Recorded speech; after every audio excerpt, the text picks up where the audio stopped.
ඔබ විශ්වාස කරනවාද අද ලෝකයේ බලවත්ම රට පාවිච්චි කරන අති නවීන ආයුධ ඇත්තරම මිනිසුන්ගේ නිර්මාණයක් නෙවෙයි කියලා?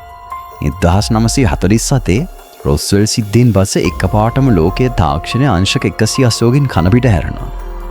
අද අපි කතා කරන්න යන්නේ ලෝකයේ දරුණුතම යුද්ධය පාලනය කරන කාටවත් හිතා ගන්නවත් බැරි B2 යානා සහ යෝධ රවුකා පිටිපස්ස දින අඳුරතම රහසක් ගැන. මේක ඇත්තටම ඔවුන්ගේ මොලෙන් ආපු දෙයක්ද නැත්නම් මේ විශ්වයේ වෙනත් ග්‍රහලෝකයෙන් ලැබුණ තාක්ෂණයක්ද? ඇයි ඇමරිකාව මේ තාක්ෂණය ලෝකයෙන් හංගන් ඉන්නේ? අද අපි අභිරහස් අඩවිය තුලින් දිගාරින්නේ ඒ පිළිබඳව ඇති අద్භූත රහසයි.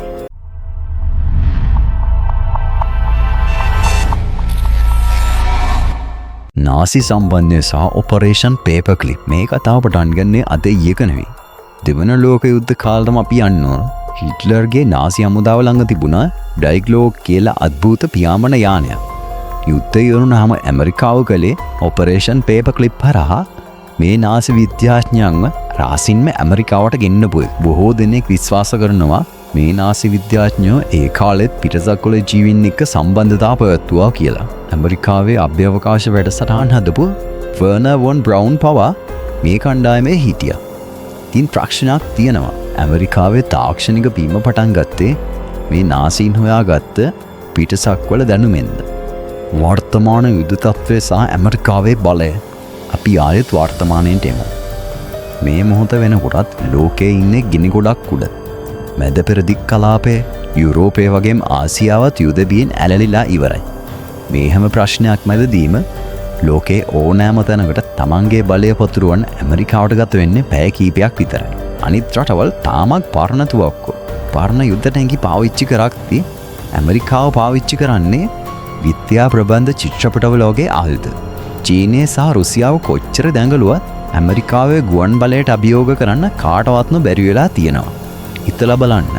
අවුරුදු 50කට කලින් හදපු තාක්ෂණය තාමත් ලෝකයේ අනිත් රටවල් වලට අල්ලන්නවත් බැරියයි. මේක මනුස්ස දියුණුවක් විතරක් වෙන්න පුළුවන්ද? B2 ස්පිරිට් යානය සහ ඇන්ටි-ග්‍රැවිටි තාක්ෂණය. මේ තියෙන්නේ B2 ස්පිරිට් බෝම්බ හෙළන යානය. මේකේ එක යානයක වටිනාකම ඩොලර් බිලියන 2කට වැඩි. මේක දිහා හොඳට බලන්න. මේකට වලිගයක් නැහැ. සාමාන්‍ය ගුවන් යානයක තියෙනා වගේ ඒරෝඩයිනමික්ස් නීති මේකට අදාළ වෙන්නේ නැහැ වගේ. මේක හරියටම ආසින්න ආපු බූමරංගයක් වගේ.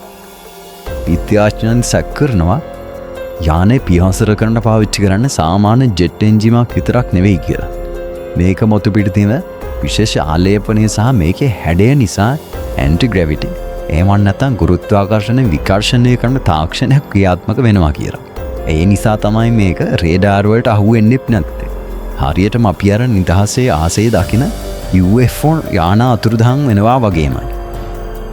TR-3B ඇස්ට්‍රා සහ කළු ත්‍රිකෝණයේ රහස The Black Triangle. B2 යානය කියන්නේ ඇමරිකාව එළියට පෙන්වන කොටස විතරයි. හැබැයි යෝන් හංගන් ඉන්න යකා ඊට වඩා ගොඩක් භයානකයි. ඒ තමයි TR-3B ඇස්ට්‍රා යානය. ඔයාලා අහලා ඇති ලෝකේ වටේම ඉන්න මිනිස්සු දකින The Black Triangle. එහෙමත් නැත්නම් කළු ත්‍රිකෝණය. මේවා UFO නෙවෙයි. මේවා ඇමරිකාවේ රහසිගත ව්‍යාපෘතිය. මේ යානයට පුළුවන් පොළවේ ගුරුත්වාකර්ෂණය 89කින් කපලා දාන්න. ඒ කියන්නේ මේ යානයට ඕනෑම දිශාවකට හිතාගන්න බැරි වේගයකින් ගමන් කරන්න පුළුවන්. G-force එකක්වත් දැනෙන්නේ නැහැ. මේ තාක්ෂණය නිකම්ම ලැබෙන්නේ නැහැ.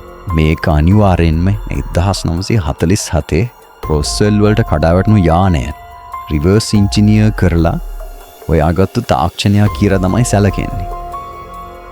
USS ඒබ්‍රහම් ලින්කන් සහ බලශක්ති අර්බුදය. දැන් අපි යමු මහබෝධට. රතුමුදය සහ මැදපෙරදිග අර්බුදය පාලනය කරන්න ඇමරිකාව යොදවලා තියෙන USS ඒබ්‍රහම් ලින්කන් නෞකාව ගැන සිතන්න. මේක නිකම්ම නෞකාවක් නෙවෙයි. මේක පාවෙන අවි ගබඩාවක්. මේක තියෙන පුදුම හිතන දේවල් තමයි මේකේ බලශක්තිය. අවුරුදු 20ක් යනකම් එක තෙල් බින්දුවක්වත් ගාන්නේ නැතුව මේක දුවන්නේ කුඩා න්‍යෂ්ටික බලයකින්. හිතන්න මෙච්චර පොඩි ඉඩක මුළු නගරයකටම විදුලිය දෙන්න පුළුවන් තාක්ෂණයක් තියෙනවා නම් ඇයි ඒක සාමාන්‍ය මිනිස්සුන්ට නොදෙන්නේ? මේ පිටසක්වල තාක්ෂණය යුද්ධයකට විතරක් සීමා කරලා තියෙන්නේ තෙල් මාෆියාවට සහ ලෝකේ ආර්ථිකය කඩාවැටේ කියන බණටද? ඒක ලොකු ප්‍රශ්නයක්. ඔයාලා මොකද හිතන්නේ? ඇමරිකාවේ මේ සුපිරි බලය පිටසක්වල උදව්වක්ද? නැත්තම් හුදෙක් විද්‍යාවේ පමණක්ම දියුණුවක්ද? පහලින් කමෙන්ට් කරන්න අමතක කරන්න එපා. ඒ වගේම මේ වීඩියෝ එක ෂෙයා කරලා ඔයාගේ යාළුවන්ටත් මේ රහස කියන්න. විශ්වයේ සැඟවුණු මෙවැනි අභිරහස් දැනගන්න දිගටම අභිරහස් අඩවිය සබස්ක්‍රයිබ් කරලා බෙල් අයිකන් එක ක්ලික් කරන්න. නැවත හමු වෙන තෙක් ඔබට සුබ දවසක්.